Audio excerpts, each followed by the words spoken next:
नमस्कार, जुड़िए गुरुकुल गांव यूट्यूब चैनल के साथ। इस यूट्यूब चैनल के माध्यम से हम एक ऐसी एजुकेशनल सीरीज तैयार कर रहे हैं जो सही मार्गदर्शन व रणनीति के साथ यूपीएससी व यूकेपीएससी जैसी प्रतियोगिता परीक्षाओं में सफल बनने में सहायक सिद्ध होगी। तो चलिए शुरू करते हैं। नेक्स्ट हम पढ़ रहे हैं जो तारे हैं वो बनते कैसे हैं, तारों का जन्म और उनका विकास। तो हम सबको विदित है कि जो नेबुला है, अभी हमने डिस्कस किया था किसका, नेबुला का।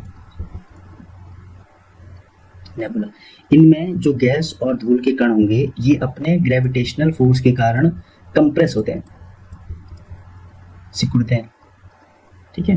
और सिकुड़ने के कारण यहाँ एक प्रोसेस होती है जिसे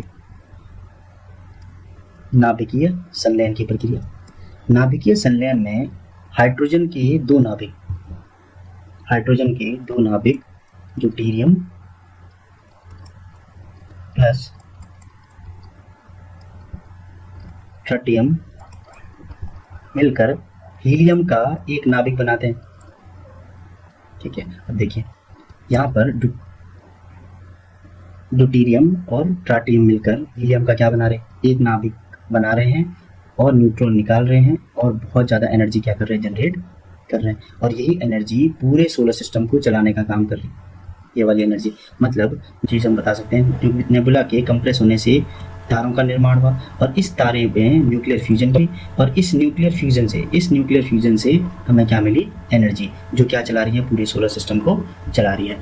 अब अगर हम बात करें इससे आगे, देखिए तारों का जन्म कैसे हुआ। तारों का जन्म किससे हो रहा है, नेबुला से। तो नेबुला के अंदर जो हाइड्रोजन था वो हीलियम में बदला, एनर्जी जनरेट हुई और वो प्रकाश देने लग गया। और प्रकाश देने के बाद क्या बना, तारा। क्योंकि ऐसे सेलेस्टियल पिंड जिनके पास अपनी ऊष्मा और ऊर्जा होती है वो क्या कहलाते हैं, तारे। अब ये तारे की जो एनर्जी है वो क्या है, आपका हाइड्रोजन। और ये हाइड्रोजन धीरे धीरे करके किस में बदलता जा रहा है, हीलियम में।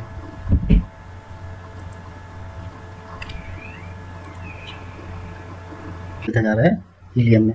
अब ये हीलियम धीरे धीरे क्या होगी, धीरे धीरे करके एक दिन एंड होने लग जाएगी। अब क्या है, जो तारा है, ठीक है, जो तारा है जहाँ इसकी न्यूक्लियर फ्यूजन की प्रोसेस हुई और इसकी एनर्जी कहाँ गई, बाहर पे। अब जैसे आप देख सकते होंगे कि कोई चीज़ हम गर्म करते हैं तो उसकी बाहरी सतह लाल होने लग जाती है, ऐसे ही इसकी बाहरी सतह क्या होगी, लाल। इस तारे की बाहर की सतह क्या होने लगी, लाल। तो इसे क्या कहा गया जी, ये लाल दानव तारा है, रेड जाइंट तारा है। तो कभी एक क्वेश्चन आता है कि जो तारों का रंग है वो किस पर डिपेंड करता है, वो उसके टेम्परेचर पर। अब इसे क्या कहा गया जी, लाल दानव तारा कहा गया। चंद्रशेखर लिमिट, बहुत इंपॉर्टेंट क्वेश्चन है ना। देखो जो तारा बना था अगर उसका मास, उसका जो द्रव्यमान है वो 1.4 मास ऑफ सन से कम है, ठीक है। जो तारा बना था वो सूर्य से छोटा है, सूर्य से क्या है, छोटा है, बहुत गुना छोटा है।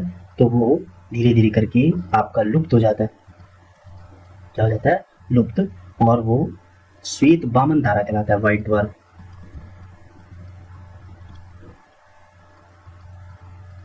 तारा कहलाता है, श्वेत वामन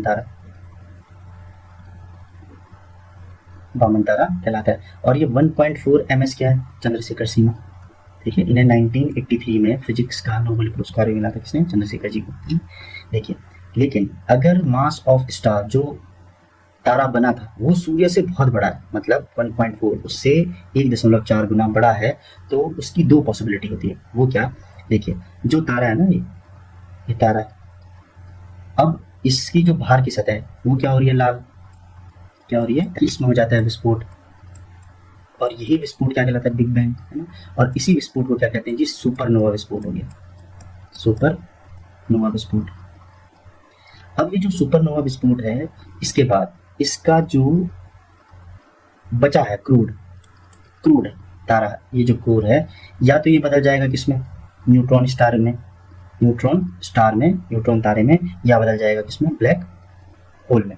अब है क्या, जो इसका विस्फोट होने के बाद जो तो इसका कच्चा पदार्थ है, मतलब जो मटेरियल जिससे तारा बना था, वो जो कच्चा पदार्थ है वो बाकी ग्रहों के लिए क्या बन गया, या उससे फिर से क्या पैदा हो जाएगी, नेबुला, तो सूर्य का भी क्या है, इसी तरह अंत हो जाएगा धीरे धीरे, और सब सोलर सिस्टम क्या हो जाएगा, तबाह हो जाएगा। तो जो कच्चा पदार्थ है वो क्या बन जाएगा, फिर से आपका नेबुला का निर्माण करेगा, और ये क्या बना देगा, फिर से स्टार। तो यही साइकिल दोबारा दोबारा चलता रहेगा, है ना। तो हम यहाँ पे क्या बात कर रहे थे, न्यूट्रॉन स्टार की। ये जो न्यूट्रॉन स्टार है, ये थोड़े थोड़े समय में क्या छोड़ते हैं, पल्सेस छोड़ते हैं, इलेक्ट्रोमैग्नेटिक वेव के रूप में पल्सेस छोड़ते हैं, बस इनकी यही विशेषता है। और ब्लैक होल की जो संकल्पना सबसे पहले दी थी, उनका नाम था आपका क्या, जॉन व्हीलर। क्या नाम था, जॉन व्हीलर। तो ब्लैक होल की संकल्पना सबसे पहले किसने दी, जॉन व्हीलर ने। इनका ग्रेविटेशनल फोर्स बहुत अधिक होता है, और इतना अधिक होता है कि जो भी प्रकाश किरण इनके पास आएगी वापस नहीं जाएगी, है ना, वापस नहीं जाती है। इसीलिए इनका जो कलर है वो क्या है, ब्लैक। भाई हम सबको पता है जो कलर हम तक परावर्तित होगा वही कलर दिखाई देगा। अब कुछ परावर्तित ही नहीं हो रहा तो वो चीज़ क्या हो जाएगी, आपकी काली दिखाई देगी। तो ग्रेविटेशनल फोर्स इनका क्या होता है, बहुत अधिक होता है। अब यहाँ पर ना एक M87 गैलेक्सी का नाम है ना। तो आपका 10 अप्रैल 2019 को रेडियो टेलीस्कोप के इंटरनेशनल नेटवर्क ने एक प्रोग्राम चलाया, इवेंट हॉरिजन प्रोजेक्ट। इसके टेलीस्कोप की मदद से ब्लैक होल की इमेज ली गई, और ये M87 गैलेक्सी में मौजूद ब्लैक होल था।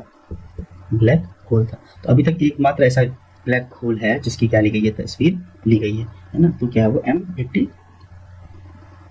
की ब्लैक होल की फोटो। ये क्या है, इसमें प्रकाश की किरण भी क्या हो रही, परावर्तित होकर नहीं जा पाती है। देखिए ये सबको क्या कर लेता है, अपनी ओर खींच देता है। इसके नेक्स्ट वीडियो में हम सीखेंगे बिग बैंग थ्योरी। सफलता की दौड़ में उसी का जोर चल गया, बनाकर रास्ता जो भीड़ से निकल गया। तो इन्हीं बातों के साथ तैयारी के इस सफर को जारी रखने के लिए इस चैनल को सब्सक्राइब करें, वो बेल आइकन दबाना ना भूलें। धन्यवाद।